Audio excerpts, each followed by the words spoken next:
Hello, conferees on S.51. Nice to see you all. Today is some date, 28th. Glad to be here with you. We have 2 days left to wrap this up, and I have faith in the 6 of us that we can do that.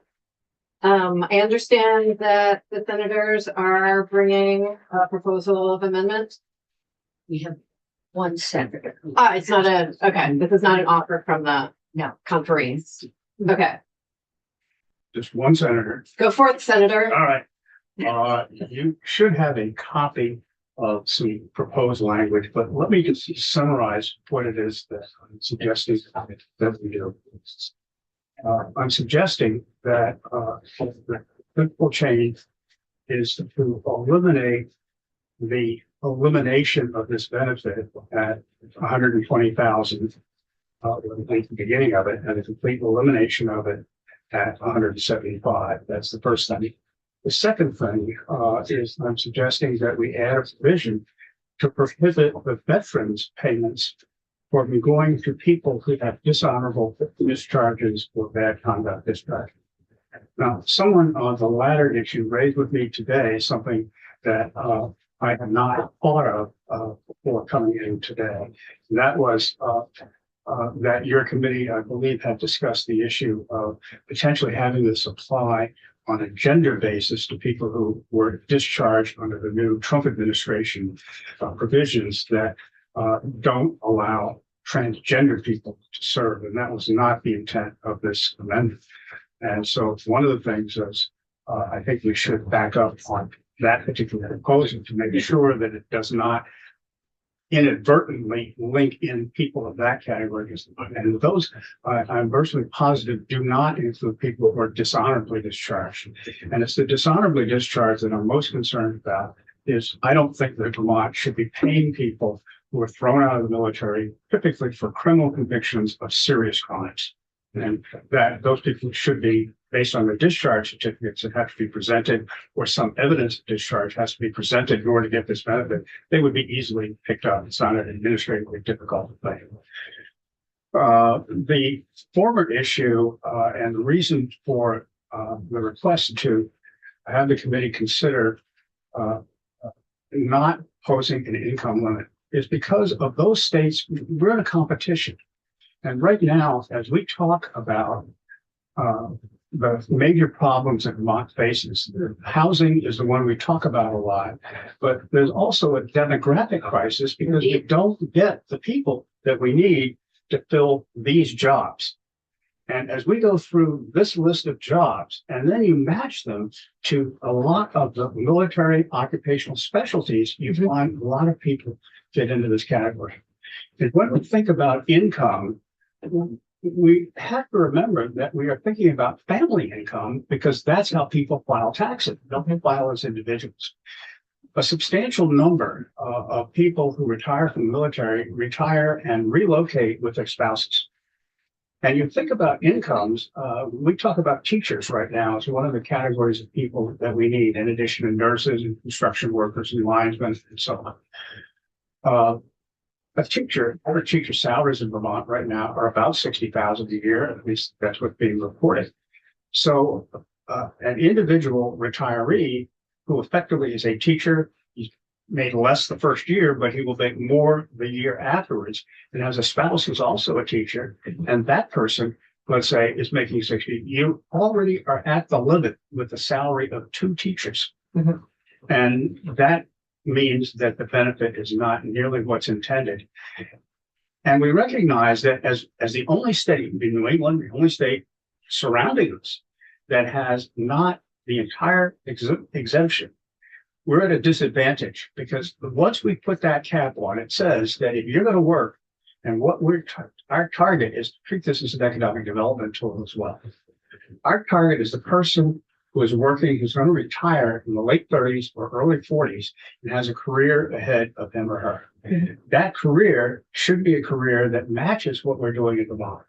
Our discussions with ACCD and with the Department of Labor is focused on attracting, in other words, not just simply offering a benefit that lies on the table for someone to take, but to offer a benefit that uses advertising, that uses contacts with the transition people to military bases and the like, in order to attract people to Vermont, much of the same way that we use the stay-to-stay program and other kinds of programs to attract people to Vermont to work here, to fill that void that we have.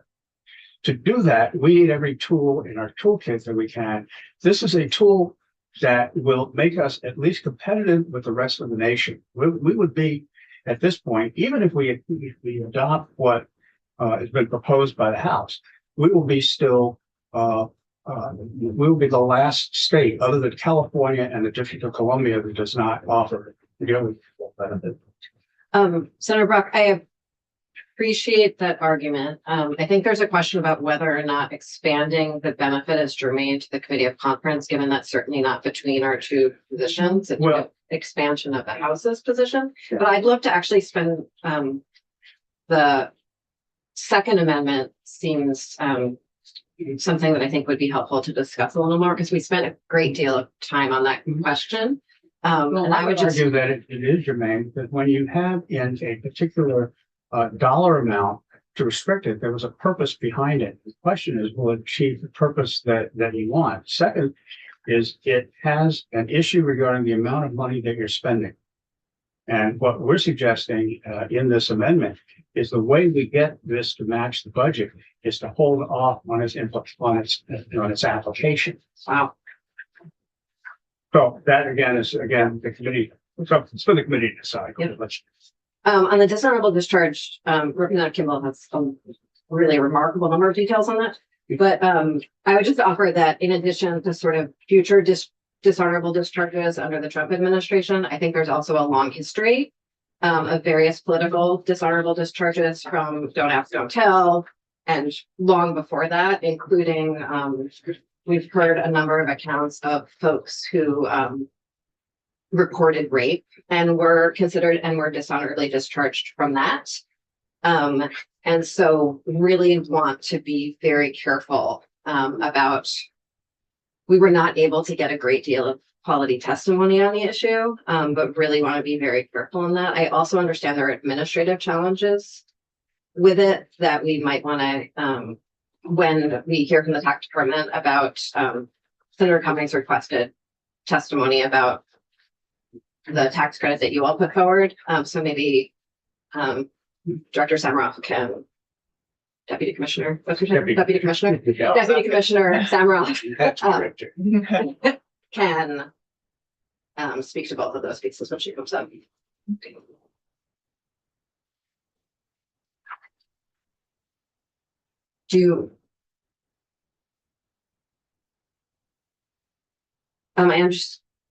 I feel awkward in the fact that this is your proposal and not your No, I think conferee's proposal, and so I'm trying to work through that as a chair. economic development bill that came to our committee with this proposal on it, knowing that would get it sent back to you.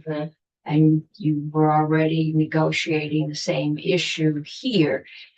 The Economic Development Committee said it was okay if we stripped it so that their bill could go forward, not have to wait, go back to the chance of not getting out of here this week. So I'd offer that the cap, if you're speaking towards intent of our policy proposal, I think that there was a great deal of discomfort in exempting a certain category of taxpayers from taxation, or a certain category of income from taxation. That's not generally how we try to structure our tax structure. And the way we could find our way to being more comfortable on that was at least placing a progressive cap on it in the bill. And so that was sort of where we were coming from that. I'm also very nervous about the idea of postponing a year, given how important that is to people. Yeah, so I think the statistics we had, there's 3,900, and I might get the numbers wrong, so forgive me, but 3,900 military retirees in the state of Vermont right now receiving some kind of benefits. And of those, the people that are under $175,000 is about, I'm going to say 2,200. So there's 1,700 that are above that. So 1,700 with adjusted gross income that are above $175,000. So the question is, who is in need of a tax credit? The other part that I'll say, and much in our discussions is the exemption of military retirement pay enough of a lure to bring people in? When we looked at the statistics, the number of military retirees in the state of Vermont as a percentage of the population was equal to or greater than other states that did have a full exemption. So we didn't think that it was that necessarily that effective of an attractive tool. So that's, I mean, really, when we look at the numbers, we get it that people are saying we need every tool in the tool belt. And so we were willing to move towards the position of saying, is there something that we can do to help attract, or at least not be as much of a detriment to folks retiring from the military, understanding that they receive it as soon as they're 20 years in the military, with some exceptions, and that they then would be able to get full retirement pay as they pursue a second career. And so they do add a lot to our communities. They certainly do. And the extension of Vermont survivor benefits is really good in this. I think there's what, I can't remember the number of families, 715, something like that. Families that are receiving survivor benefits as well. This is all off the top of my head, and the data is also long in the day. But anyway, so we hear you. And we thought we were really trying to come from zero to somewhere which was really close to what the request was. Well, I certainly appreciate that, and there has been significant movement from what we've seen in prior years. At the same time, as we drafted the bill in economic development, we were looking at what tools do we need in order to attract the people to fill all these jobs that we can't fill. And I could find very few places where there's a match like there is between military retirees who are leaving service and the jobs that we need to fill, at least according to what our state indicates. And with people who are not just entering the workforce and need CTE, but people who actually know how to do the things that we need done. And that's the thing that made this an attractive tool. And what we hear, particularly from the people who are operating the transition programs in the military, is that people will look at Vermont as it is right now and put Vermont down, cross it off the list right from the very start, and don't look at it, other than people who are retired because they have family here and other reasons. Vermont is not on the radar, and it's principally because of this restriction. Do you want to hear from? I would like to hear from the tax department, since Does anyone you have? stripped out our entire bill, Indeed, we did. and we would. The reason was tax department said it was very difficult to do, and we'd like to hear that. Absolutely. Does anyone have any questions for Kirby before he? Great. Okay. Thanks for your participation in the process, Kirby. We did that. Deputy Commissioner Summerall, if you'd like to join us. I wonder if you could, before we go to the Medicare credit, I wonder if you, which is not called out, I'm sorry. I wonder if you could take a moment to talk about sort of, I know that you had a way of verifying military service, and I wonder if this amendment would complicate that.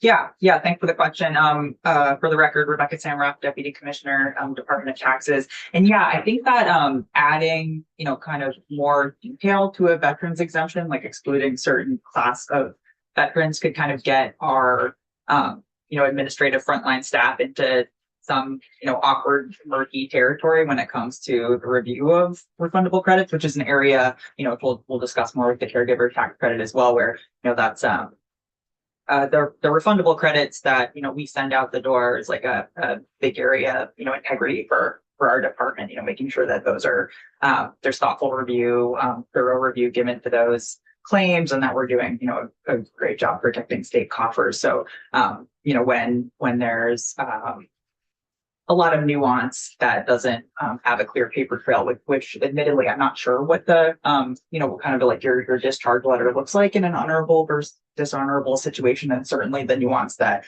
was being discussed at this table, like the types of dishonorable discharge, like some are valued differently, I think, in this conversation. I don't see that having a very clear paper trail, like something objective that a tax examiner can be like, like you qualify and you don't. And what I would worry about is, having staff in pretty awkward conversations with people about like whether or not they're, truly eligible for this credit, and kind of rehashing, potentially intense, parts of someone's personal history, to get at something that, we'd hope would be a little more cut and dry. So I do have administrative concerns about, complicating the veterans credit, too much beyond just, where you discharge from service. Do you think a call to the Veterans Affairs Officer, the Veterans Affairs Office could straighten that out? Absolutely, but that is like a level of review that would be, pretty unprecedented to have, someone making a call with every claim we They receive. could provide you with a cheat sheet of the description of different types of discharges. Mhm. Yeah, I mean, I think there are. I am confident that we would, find our way to, administer any complex, a program that this body, sends our way. But the question of, like lift versus, what we're getting out of that, I think is, a big one for us. We want to make sure that folks are overall, like we're continuing to be able to kind of like have the kind of customer service experience that we hope all Vermonters, get when they interact with our departments. Generally tries to be more positive, helpful, a little less like mining into hard parts of your professional history for this example. Just ask you a question. In what did you envision using as your identifier for military retiree right now?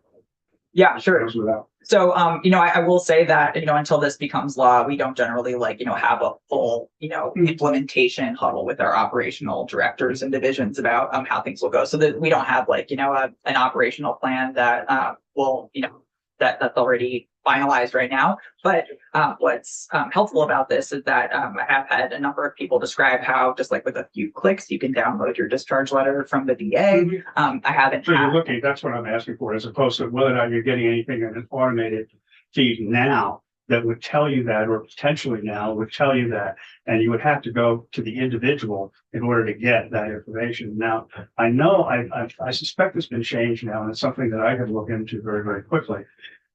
Typically on the discharge certificate, not on the certificate, but on the document, the DD form 214, which is the discharge certificate. There used to be, and they have taken it off, and so that's why I want to double check, what's called an SPN, service something program number, which is a 3-digit number that tells you why a person's been discharged. I remember using it in the Paul Lawrence case, for example, because he said he was discharged because of just some medical condition. He was discharged for personality disorder and a number of other things. That SPN would indicate the character or type of discharge, whether it was a dishonorable discharge, bad conduct discharge, and stuff like that. And that may be available, but in an automated way right now, but I don't know, and I would have to check. Yeah, I mean, you're bringing up some great questions because we definitely have work to do to see if I think our assumption is that this would have to be a case by case, if we decide to check on the eligibility criteria, which it's not our norm to require paperwork up front for claimants. It's more, should a return meet some other characteristics that, flags for additional review. That's when we'd often follow up for more information about any number of our There's also the other states, the other 47 states that do this, do they have a method that would be easy and clean and perhaps automated? It's worth checking. Yeah. I remember you looking into this. Yes and no, and I'm trying to recall all the stuff because I'm trying to remember. I think there's 5 or 6 different classifications of discharge, and it is the form that you suggest, whether it's other than honorable, bad conduct, dishonorable, but there's also honorable, and then there's without any kind of early dismissal, I believe is one. So you're not suggesting that we cut those out? No. So there is that form, and you can verify, but it would take that 2-part verification. So But I think it would be easy enough also just to require, we've got the list of contacts in other states we got during some of the research on this, to see how others do it, whether or not there is an automated way. Well, I think the concern, one of the pieces of nuance that I think Deputy Commissioner brought up is,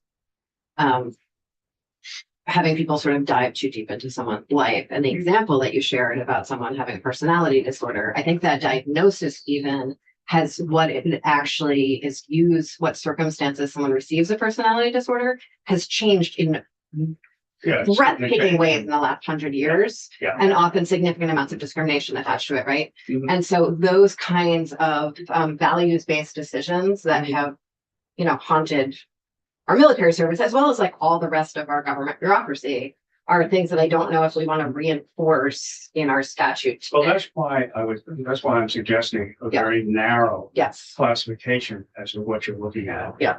And if, to the extent that you can receive it directly as an answer to a question, as opposed to having to look at every document, that would be the ideal situation to Yeah. get that moved done.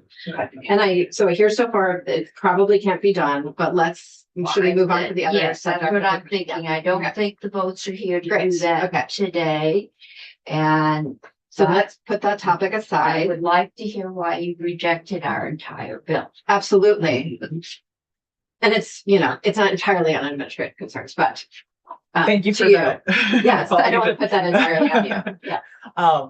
Yeah, so as I just mentioned, the integrity of our refundable credit programs is, one of our kind of our bread and butter. It's not our favorite piece of tax administration to talk about the fraud management and kind of like managing the claims to our refundable credits that are filed with integrity. But it's a big part of our work, and so in this caregiver credit, it's a tricky set of eligibility criteria to verify through a tax program.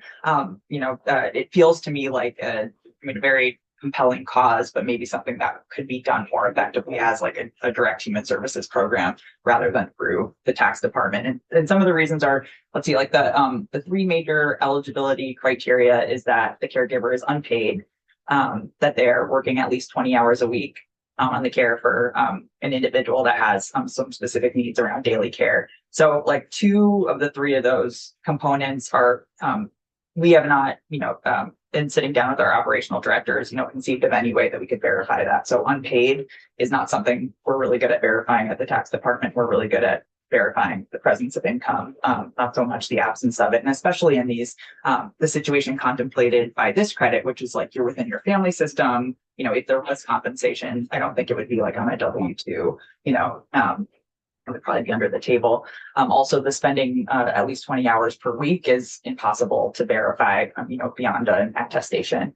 So those are, kind of like the two big flags. The bill does contemplate the department receiving, like a doctor's note that kind of verifies that the person receiving care from the credit claimant does in fact need, support with these activities of daily living.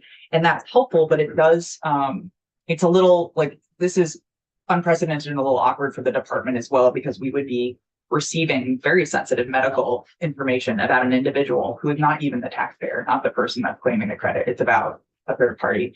And because I think the bill's designed to be flexible around, the flexibility that a family has to achieve to manage like caregiving like this in their house. There's no limit on how many people could claim a credit for care for the same individual. So it's just, there's really we don't feel like there's a lot of avenues for us to administer such a generous refundable credit with with a lot of confidence that we're giving it to people that are truly eligible, when there's so much that would just be based on a personal attestation. I want to sort of validate to you all that I personally, at least, think that the intent around it is incredible. And I think it's actually, the feds are doing this now too, but I think it's really sort of innovative thinking to use a tax credit in place of a program in this way. And I really appreciate that. And so I would love if, there could be more summer work or like with way more attention towards administration. I am someone anecdotally just have had a few friends in the last few years try to account for the amount of care work they do in their own households with their partners, mostly as like a, couples tiff.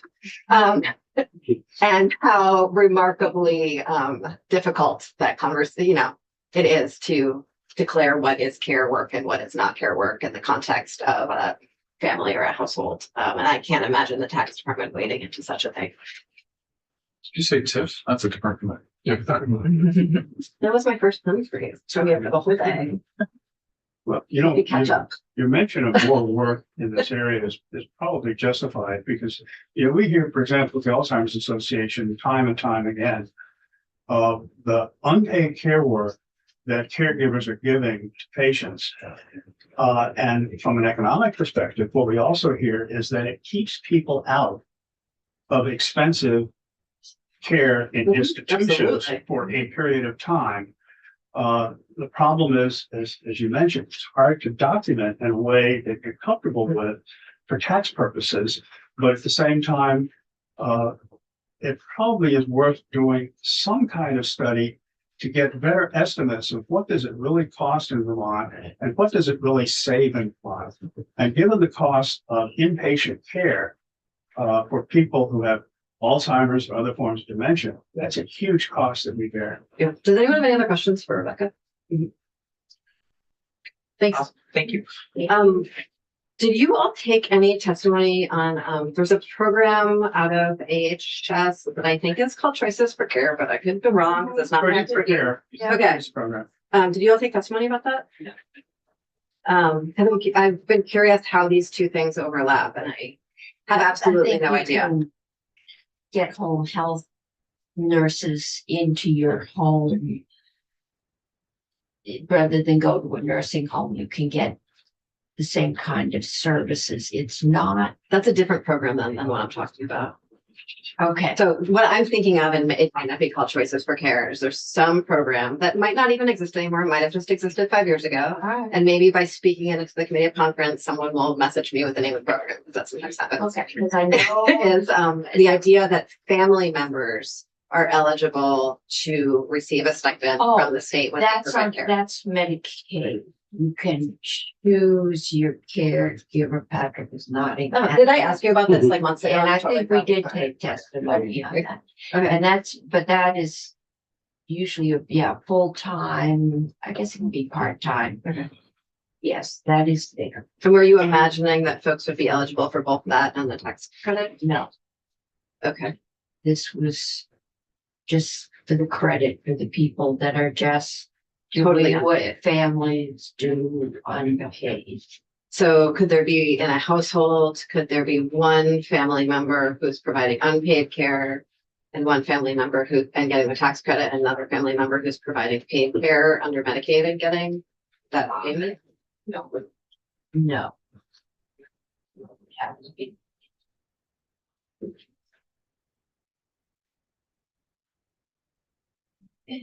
Anything else, team? No. Okay. Well, it's been a pleasure.